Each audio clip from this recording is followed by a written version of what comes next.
আসসালামু আলাইকুম রহমতুল্লাহি ওবরকাতুহ। সম্মানিত দর্শক, লন্ডন থেকে জনাব তারেক রহমান সাহেবের বাংলাদেশে ফিরে আসার পর থেকেই মোটামুটি বাংলাদেশের রাজনীতি, অর্থনীতি সবকিছুই তারেক রহমান সাহেবকে কেন্দ্র করে হচ্ছে। অর্থনীতির একটি অংশ বা রাজনীতির একটি অংশ মাঝে মধ্যে তারেক রহমান সাহেবকে বাদ দিয়ে আবার জামাতের দিকে যাওয়ার চেষ্টা করছে বটে, কিন্তু মূল স্রোতটি এখনো পর্যন্ত তারেক রহমান সাহেবের দিকে আছে। এই ভিডিওটি যেদিন করছি, অর্থাৎ 2026 সালের ফেব্রুয়ারি মাসের 4 তারিখ সন্ধ্যাবেলায়, সেই দিন পর্যন্ত সারা বাংলাদেশ মোটামুটি তারেক জ্বরে আক্রান্ত। বিএনপির যারা লোকজন রয়েছেন তাদের সবার একেবারে বদ্ধমূল ধারণা তাদের নেতাই হচ্ছেন পরবর্তী প্রধানমন্ত্রী। যারা বাইরের লোক, যারা তারেক রহমান সাহেবকে পছন্দ করেন না, তাদের ভীষণ রকম খারাপ লাগছে। অনেকে কান্নাকাটি শুরু করেছেন, এটা কেমন হলো? এই লোককে দীর্ঘদিন ধরে এত গালাগাল করলাম, যার শিক্ষা নিয়ে, দীক্ষা নিয়ে, পরিবার নিয়ে, ব্যক্তিগত জীবন নিয়ে কি সব কথাবার্তা বললাম, এখন তাকে বলতে হবে মাননীয় প্রধানমন্ত্রী জনাব তারেক রহমান। বা টেলিভিশনের খবরগুলোতে প্রচারিত হবে আজকের এই দিনটিতে প্রধানমন্ত্রী তারেক রহমান সাহেবের সম্ভাব্য সফরসূচি।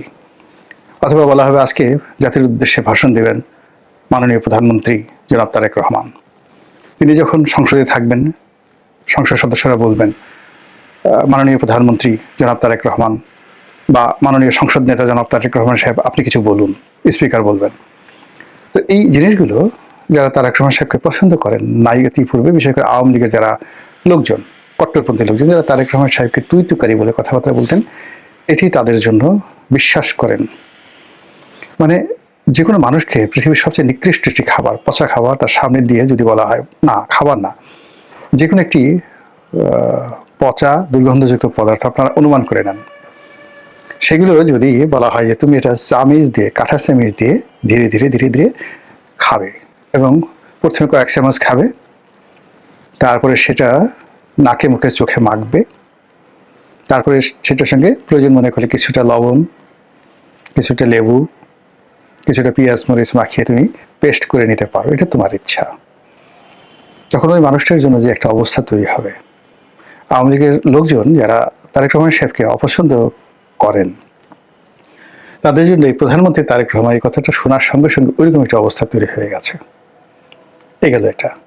2 নম্বর হলো যে বর্তমান আওয়ামী লীগের অবর্তমানে রাজনীতিতে যারা বিএনপির প্রতিপক্ষ, তাদের মধ্যে এখন তারেক বিদ্বেষ মারাত্মক আকার ধারণ করেছে। আওয়ামী লীগের চাইতে তারা এখন তারেক রহমান সাহেবকে বেশি অপছন্দ করেন।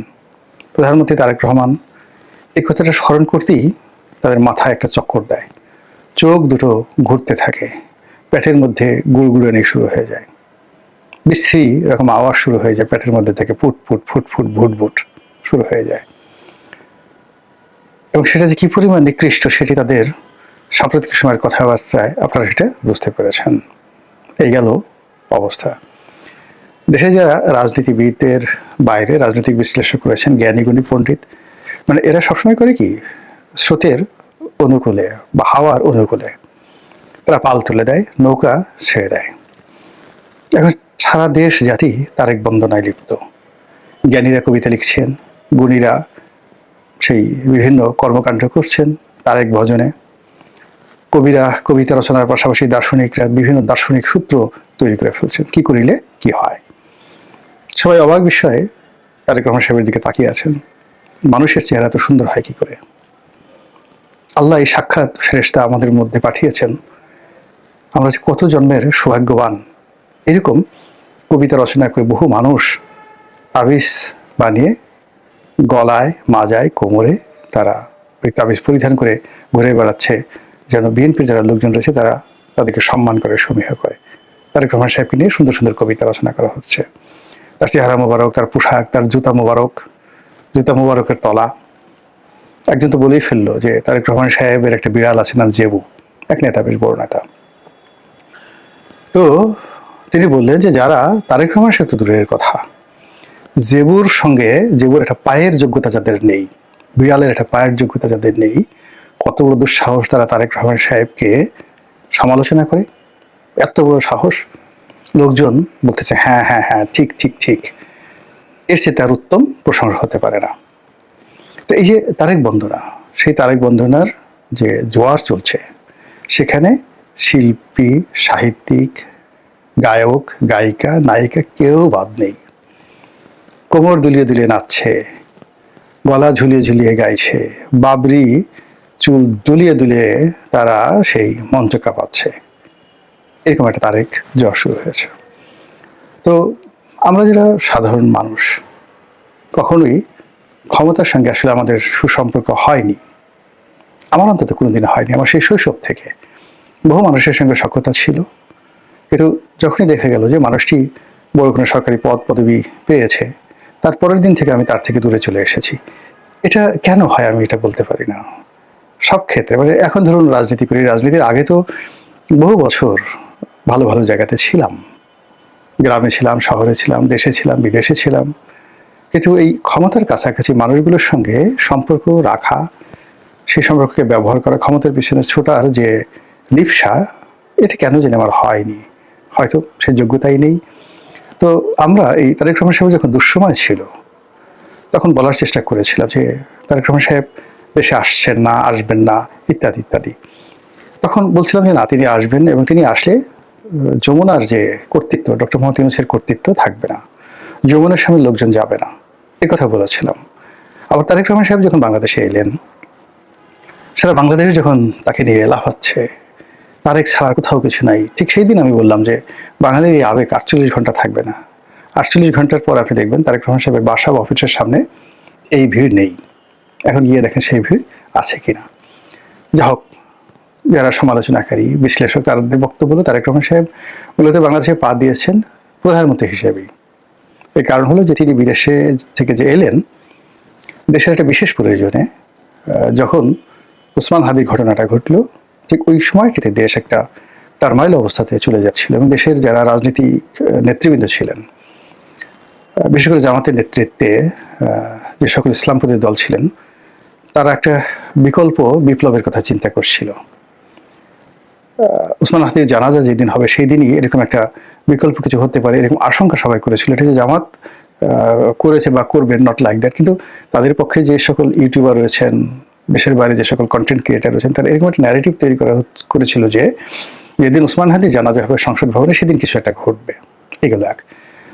কিন্তু ডেইলি স্টার এবং প্রথম আলোতে আক্রমণের মাধ্যমে পুরো পাবলিক সেন্টিমেন্ট এবং গ্লোবাল যে অ্যাটেনশন, এটি মূলত সেই যারা বিপ্লবী ছিলেন, যারা উসমান হাদির হত্যাকাণ্ডের বেনিফিশিয়ারি হওয়ার চেষ্টা করেছিলেন, তাদের বিরুদ্ধে চলে যায়, মবকারীদের বিরুদ্ধে চলে যায়। ঠিক ওই সুযোগটিতেই জনাব তারেক রহমান সাহেব বাংলাদেশে আসার ঘোষণা দেন। সবাই খুব আশ্চর্য হয় যে উনি এই সময়টাতে এটা বললেন কেন বা করলেন কেন। যদি তিনি নিজেরই চেষ্টা করে থাকেন, অবশ্যই সেটা ভালো। এই কারণ হলো নেতা সবসময় ক্রাইসিস মোমেন্টে সাড়া দেন, নর্মালি অন্য সময় দেন না। যে যত বড় নেতা, সে তত বড় বিপদের সময় নিজেকে সমর্পণ করেন। তো সেই অর্থে তারেক রহমান সাহেব তার স্ত্রী, তার কন্যা, পরিবারের প্রিয়জনদেরকে নিয়ে লন্ডনের পার্ট গুছিয়ে তিনি যে বাংলাদেশে এসেছেন, এটা যেন তেন সাহসের বিষয় নয়। নিঃসন্দেহে এটা অনেক অনেক বড় সাহসের বিষয়।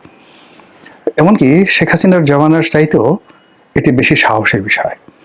শেখ হাসিনার জমানাতে যে একটা স্ট্রাকচার ছিল, রাষ্ট্রের কারাগার থেকে শুরু করে অনেকগুলো রাষ্ট্রীয় প্রতিষ্ঠান নিরাপদ ছিল। অ্যাটলিস্ট কোর্ট কাছারিতে মানে বিচারকের এজলাসের মধ্যে ঢুকে কেউ আপনাকে মারধর করতে পারত না। তো এরকম একটি অবস্থা যখন বাংলাদেশে চলছে, যখন কেউ কোনো জায়গাতেই নিরাপদ নন, অফিসে, আদালতে, বাড়ি, ঘরে, ব্যবসা প্রতিষ্ঠানে কোথাও কেউ নিরাপদ নন, ঠিক সেই সময়টাতে নিজের প্রিয় স্ত্রী এবং কন্যাকে নিয়ে তিনি বাংলাদেশে এসেছেন রাজনীতির জন্য। আমি প্রথমত এটাকে খুব সাধারণ বিষয় মনে করি না, ভীষণ রকম ঝুঁকি। এখন এই ঝুঁকি যে তিনি নিয়েছেন, দুটো বিষয় থাকতে পারে, যে তাকে শতভাগ নিশ্চয়তা দেওয়া হয়েছে দেশ থেকে, বিদেশ থেকে, সর্বমহল থেকে যারা কর্তৃপক্ষ, যে আপনি আসুন, রাষ্ট্র পরিপূর্ণভাবে আপনার সঙ্গে আছে, এই একটা। আর দ্বিতীয়ত হলো যে সবার সঙ্গে তার একটা জাস্ট শুভেচ্ছা বিনিময়, কথাবার্তা যেটা ফর্মাল হয়, সেটা হয়েছে। আর ঝুঁকিটা মূলত তিনি নিয়েছেন। হোয়াট এভার মেবি, আমি দুটোই বললাম, আপনারা বুঝে নেবেন, আর যারা বিএনপি যারা লোকজন আছেন তারা সিদ্ধান্ত নেবেন। দ্বিতীয় যে বিষয়টি, তিনি বাংলাদেশে আসার পরদিন থেকেই মানে আসছে সেই দিন থেকেই, মানে যেদিন লোকজন এয়ারপোর্টে গেল, সবাই বলার চেষ্টা করলো যে তিনি দেশের প্রধানমন্ত্রী। প্রথমে বলা হলো ভবিষ্যৎ প্রধানমন্ত্রী, কিন্তু তাকে যেভাবে রাষ্ট্রীয় প্রোটোকল দেওয়া হলো এবং এখন পর্যন্ত দেওয়া হচ্ছে, তাতে তাকে ভবিষ্যৎ প্রধানমন্ত্রী নয়, বর্তমান প্রধানমন্ত্রী হিসেবে ট্রিট করা হচ্ছে। যে কায়দায় তিনি পাসপোর্ট পেলেন, যে কায়দায় ভোটার আইডি পেলেন, যে কায়দায় তিনি সারা বাংলাদেশ ঘুরে বেড়াচ্ছেন এবং তাকে নিয়ে যেভাবে মাতোয়ারা সারা দেশ, তো সেইভাবে অতীতে কোনো প্রধানমন্ত্রীকে নিয়ে এরকমভাবে মাতোয়ারা হতে আমরা দেখিনি। এবং একই সঙ্গে সকল পক্ষ, তার যারা প্রতিপক্ষ তারাও তাকে ভয় পাচ্ছে, তার যারা কাছের লোক তারাও তাকে প্রচণ্ডভাবে সমীহ করছে। এবং শহীদ প্রেসিডেন্ট জিয়াউর রহমান বা বেগম জিয়া দলের উপর তার একটা কর্তৃত্ব ছিল, কিন্তু তারেক রহমান সাহেব যেভাবে মঞ্চ কাঁপাচ্ছেন, যেভাবে সমস্ত লোক মঞ্চে তিনি কোনো রকম ভনিতা না করে অনাড়ম্বর ভাবে সাধারণ একটা চেয়ারে ইন না করে কেটস পরে যেভাবে দাঁড়াচ্ছেন, কিন্তু ওটার যে তেজ, যেটার যে অমিত বিক্রম, সেই অমিত বিক্রমে বড় বড় বাঘা যারা নেতা রয়েছেন, আমি কারো নাম বলবো না, থর থর থর থর করে কাঁপছেন। সামনে কেউ আসতে সাহস পাচ্ছেন না, সেই সারিতে কেউ আসতে সাহস পাচ্ছেন না, পেছনে সারিতে তারা মানে কাছুমাচু করে আসছেন। তিনি যেভাবে নির্দেশ দিয়েছেন, তুমি 2 মিনিট দেবে, আপনি 3 মিনিট দেবেন, আপনি 2.5 মিনিট দেবেন, আপনি বক্তব্য দেবেন না, শেষ, কেউ কোনো কথা বলতে পারবেন না। তো এই অর্থে শেখ হাসিনার যে ক্ষমতা, কোনো ক্ষমতাই ছিল না।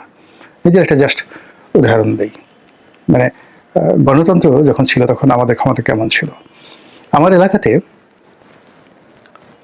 সেই একটা বড় জনসভা হলো, মঞ্চে আমি, প্রধানমন্ত্রী শেখ হাসিনা, আসমর ফিরোজ, তারপর আমির হোসেন আমু, বাহাউদ্দিন নাসিম সাহেবও সেখানে গেছেন।